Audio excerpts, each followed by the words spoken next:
అధ్యక్ష, మా జ్ఞాపకాలు మాకుంటాయి, వారి జ్ఞాపకాలు వాకుంటాయి. నాకు కూడా చెంచల్గూడ జైలు గుర్తుంది అధ్యక్ష. నాకు కూడా మీరాగురిగా నేను చెప్తా కానీ వాళ్ళందరికీ నాకు కూడా చెంచల్గూడ గుర్తుంది అధ్యక్ష. ఎందుకంటే తెలంగాణ ఉద్యమం కొరకు జైలు పోయిన అనుభవాలు. ఆయనకు చెర్లపల్లె గుర్తుంటుంది అధ్యక్ష. ఆయనకు అదే గుర్తుంటుంది అధ్యక్ష. పాపం మళ్ళీ యాద్ చేసుకుంటున్నాడు అధ్యక్ష. ఎంత క్రోషంగా మాట్లాడిండు. కూర్చోలేదు అధ్యక్ష వారు గొప్పలు చెప్తారు. సూర్యాపేట రైస్ మిల్లులో దొంగతనం చేస్తే సూర్యాపేట మిల్లర్స్ పట్టుకొని సూర్యాపేట రైస్ మిల్లులో ఎవరిని చెట్టుకు కట్టేసిరో కూడా సూర్యాపేటలో చిన్న పిల్లగాన్ని నిక్కరేసుకున్న పిల్లగాన్ని అడిగినా చెప్తారు అధ్యక్ష.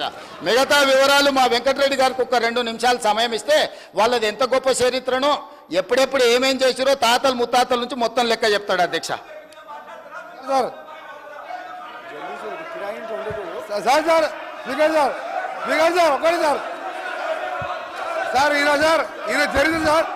ఈయన చరిత్ర సార్ ఈయన గ్రామానికి చెందిన మదన్ మోహన్ రెడ్డి అని మాజీ సమితి ప్రెసిడెంట్ హత్య కేసులో A2 అధ్యక్ష. అలాగే A2 అధ్యక్ష ఆ మర్డర్ కేసులో ఇంకో బుక్షమనే వ్యక్తి హత్య కేసులో ఈయన వీళ్ళ నాయన A6 A7. ఆ తర్వాత రామిరెడ్డి హత్య కేసులో A3గా ఉండి తడిపారు చేసిన మా జిల్లాకి వెళ్ళి 1 సంవత్సరం పాటు బహిష్కరించాడు. పోతూ ఈ మర్డర్లు చేసి దోసపాటి గోపాల్ ఇదే అసెంబ్లీలో ఎక్స్ఎమ్మెల్యేగా ఉండే ఆ పెట్రోల్ బంకులో 1,80,000 రూపాయలు దొంగతనం చేస్తే ఆ కేసులో ముద్దాయి అధ్యక్ష.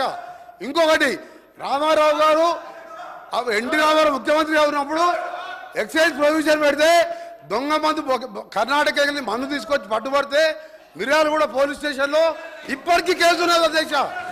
ఈయన కేసులు చెప్తే అబ్బా ఈయన గురించి మాట్లాడితే మా గౌరవం పోతుంది అధ్యక్ష. అందుకనే జగదీశ్వర్ రెడ్డి గారు మీరు మీ చరిత్ర చెప్పాలంటే మీ ఒక చరిత్ర కాదు. ఆయన అంటే ఉద్యమాలు చేశాడు.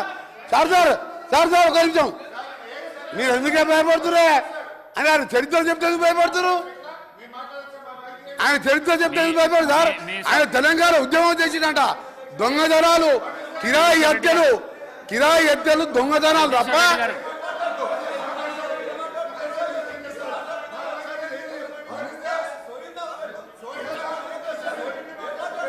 జగదీశ్వర్ రెడ్డి గారు మీరు వెళ్ళండి ప్లీజ్ కౌశిక్ రెడ్డి గారు మీరు వెళ్ళండి డాక్టర్ సాబ్ మీరు వెళ్ళండి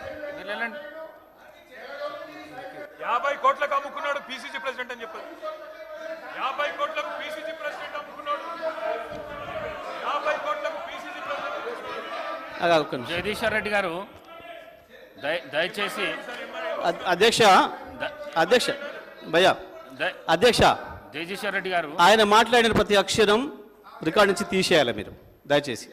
లేదు నేను కట్టుబడున్నా సార్. ఒక్కటే నిమిషం నేను చెప్తున్నా. లేదు నేను ఛాలెంజ్ చేస్తా ఉన్నా. ఆయన చెప్పిన దాంట్లో ఆయన నన్ను గురించి ఏదైతే వ్యక్తిగతంగా మాట్లాడిండో, ఏదో తడిపారు చేసినని, ఏదో లెక్కర్ కేసులో ఉన్నాని, అందులో ఒక్కటి రికార్డు చూపించినా నేను ఇదే సభలో ముక్కు నేలకు రాసి రాజీనామా చేసిపోతా, రాజకీయాలకు రాను. ఆయన ముఖ్యమంత్రి ఇద్దరు చేయాలి. ముక్కు నేలకు రాయాలి, రాజీనామా చేయాలి ఇద్దరు. ఒకటి నిరూపించకపోయినా నేను దానికి సిద్ధంగా ఉన్నా. మరొకసారి చెప్తున్నా, ఆయన మాట్లాడిన దాంట్లో ఒక్క దాంట్లోనైనా నిరూపించకపోతే ఆయన ముఖ్యమంత్రి, ఆయన ఇద్దరు ముక్కు నేలకు రాసి రాజీనామా చేసిపోవాలి రాజకీయాల నుంచి. నేను అడిగున్నా దీని మీద నిలబడాలి అధ్యక్ష, దీని మీద నిలబడాలని చెప్తా ఉన్నా. అయితేనేమో రికార్డు నుంచి తీసేయండి చెత్త మాటల్ని. లేదు